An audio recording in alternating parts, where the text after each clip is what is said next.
Hello সকল government job experience তোমাদেরকে স্বাগত জানাই এক্সাম পয়েন্ট অফিসিয়াল ইউটিউব চ্যানেলে।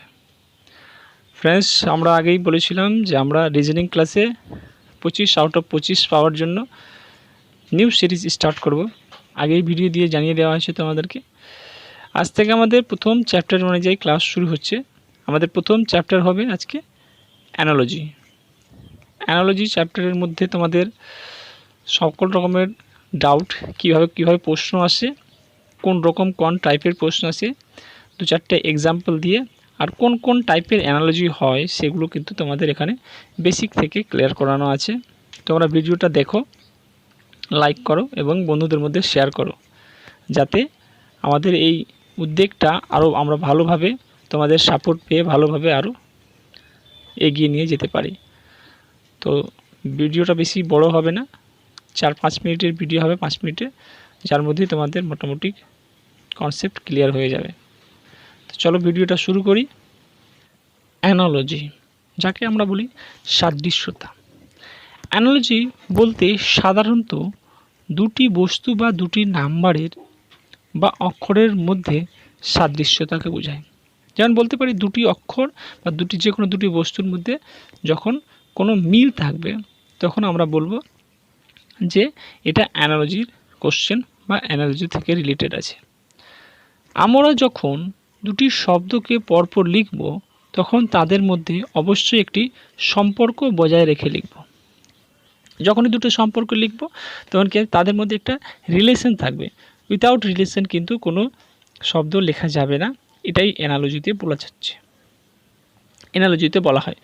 স্টুডেন্টকে সাধারণত দুটি শব্দের মধ্যে থাকা সম্পর্ক বুঝে উত্তর করতে হবে, রিলেশন দেখে অ্যানালজিতে উত্তর করতে হবে। এবার দেখো, সাধারণত আমরা তিন ধরনের টাইপের বা তিন ধরনের অ্যানালজি দেখতে পাই, যার মধ্যে প্রথম চলে আসছে কি লেটার অ্যানালজি, অক্ষর সাদৃশ্যতা, নাম্বার অ্যানালজি, নাম্বার সাদৃশ্যতা, আর পরেরটা হচ্ছে ওয়ার্ড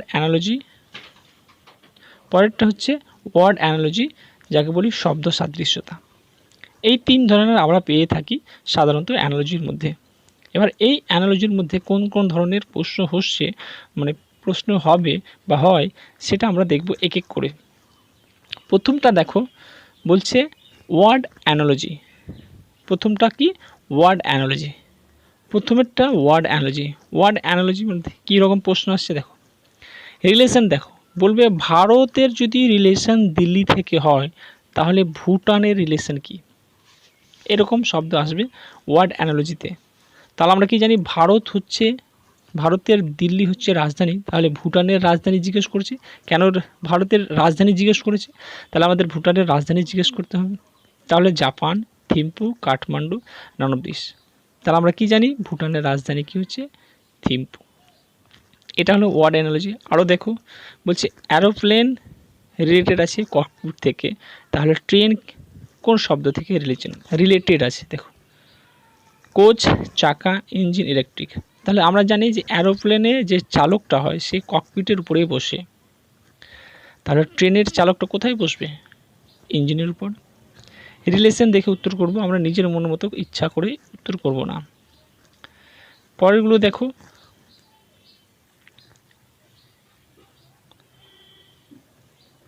হর্স, তো ঘোড়া চালানোর জন্য কি জকির প্রয়োজন হয়, তাহলে কার চালানোর জন্য কি, এটা তোমাদের হোমওয়ার্ক আছে, তোমরা হোমওয়ার্ক করবে নিজে থেকে, ঠিক আছে।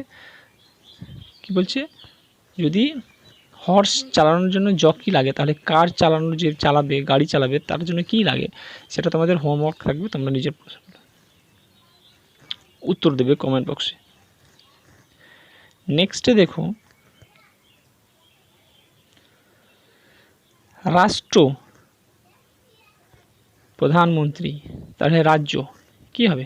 রাজ্যপাল, মুখ্য বিচারপতি, মুখ্যমন্ত্রী, রাষ্ট্রপতি। আমরা কি জানি রাষ্ট্রের প্রধান কে হন? প্রধানমন্ত্রী। তাহলে রাজ্যের প্রধান কে হন? মুখ্যমন্ত্রী। তোমরা নিজে থেকে অ্যান্সার করার চেষ্টা করবে, ভিডিওটাকে থামিয়ে নিজে থেকে অ্যান্সার করার চেষ্টা করবে এবং মিলিয়ে নেবে। চলো নেক্সট দেখি।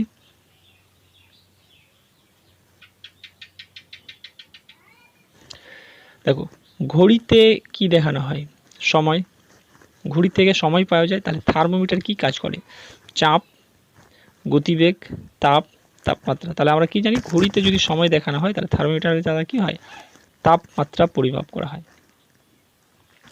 বেসবলে 9 জন খেলোয়াড়, তাহলে বাস্কেটবলে কয়জন খেলোয়াড়? তাহলে বাস্কেটবলে 4 জন, 7 জন, 6 জন, 5 জন। তাহলে কি জানি আমরা? 5 জন খেলোয়াড় বাস্কেটবলে থাকে। ঠিক আছে, নেক্সট দেখে নেব আমরা। আরেকটা দেখে নাও, বলছে ইরান গোলাপ থেকে, ইরানের যে স্তম্ভ বা বলি না অশোক, আমাদের ভারতের চিহ্ন কি? অশোকের স্তম্ভ। তাহলে গোলাপের, ইরান হলো গোলাপ, তাহলে বাংলাদেশের কি হয়? বাংলাদেশ আমরা সবাই জানি, তোমরা ভিডিওটা পজ করে দেখবে। লায়ন, লিলি, শাপলা, ঈগল, তাহলে কী হবে? শাপলা হবে। ঠিক আছে, চলো তারপরে এগুলো দেখি আমরা কি। তারপরে চলে আসছে কি? লেটার এনোলজি। তারপরে আসবে আমার কি? লেটার এনোলজি। লেটারের মধ্যে দেখো এ বি সি রিলেটেড আছে জেড ওয়াই এক্স থেকে, তাহলে এই চাই যে কোনটি থেকে রিলেটেড হবে। এখানে তোমাদের সব বোঝানোর জন্য আমি অপশনগুলো দিইনি, তোমরা বুঝে নাও যে কীভাবে। তাহলে আমাদের এখানে জানতে হবে কি, এ থেকে জেড পর্যন্ত এবিসিডি তো জানি সবাই, কিন্তু এর উল্টোটা জানতে হবে, জেড থেকে এ। তখন আমরা এই ওয়ার্ড অ্যানালজির মধ্যে অনেকটাই কিছু, লেটার অ্যানালজির মধ্যে অনেকটাই কিন্তু পারবো। উল্টোভাবে জানতে হবে, এবিসিডিগুলোকে উল্টোভাবে জানতে হবে।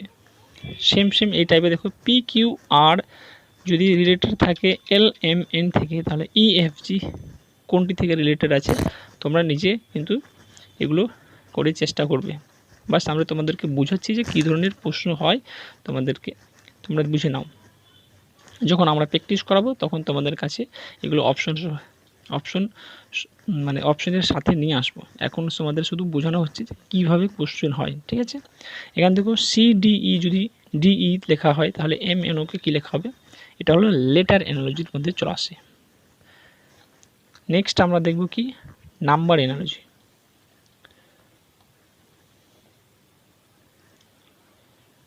নেক্সট আমরা দেখব কি? Number analogy. নাম্বার অ্যানালজির মধ্যে দেখো 5কে যদি 25 বলা হয় তাহলে 7কে কী বলা হবে? 49, 35, 43, 49। তো আমরা কি জানি 5-এর স্কোয়ার 25, তাহলে 7-এর স্কোয়ার কী হবে? 49।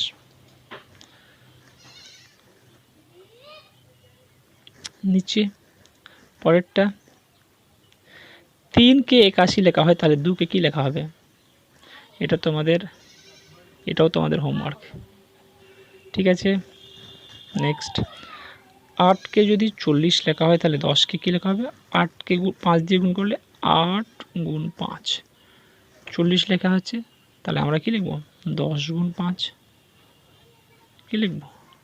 50 লিখব। আমাদের কোথায় উত্তর? 60। 50 লিখব। এই ধরনের ওয়ার্ড বা নাম্বার অ্যানালজিতে প্রশ্ন হয়। এখানে দেখো 9কে যদি 90 লেখা হয় তাহলে 11কে কী লেখা হবে? তাহলে 9কে 90 লেখা হয়েছে, 9 গুণিত 10 তার পরের সংখ্যা দিয়ে তো কত হয়ে গেল? 90। তাহলে 11কে তাহলে আমরা লিখব 11 তার পরের সংখ্যা দিয়ে কে যাবে? 132। 13কে যদি 169 লেখা হয় তাহলে 15 কি? আমি জানি 13-এর স্কোয়ার লেখা হয়েছে, তাহলে 15-এর স্কোয়ার লিখব। কত 15-এর স্কোয়ার লিখব আমরা। 15-এর স্কোয়ার কত হয়? 225। ফ্রেন্ডস, এগুলো ছিল তোমাদের অ্যানালজি থেকে টাইপ কী রকমের প্রশ্ন হয়। আজকে তোমাদের আমরা অ্যানালজি সাবজেক্টটা করিয়েছি, চ্যাপ্টারটা। তোমাদের যদি ভালো লাগে তোমরা কমেন্ট বক্সে লিখবে, আর আমরা এইভাবেই ক্লাস আনতে থাকবো। তোমরা একটু সাপোর্ট করো, ভিডিওটাকে লাইক করো, চ্যানেলকে সাবস্ক্রাইব করো এবং শেয়ার করো, যাতে আমাদের সাথে আরও ক্যান্ডিডেট জুড়ে যায়। যদি ভিডিওটা ভালো লাগে তাহলে লাইক করো ফ্রেন্ডস। জয় হিন্দ, বন্দে মাতরম। ভিডিওটা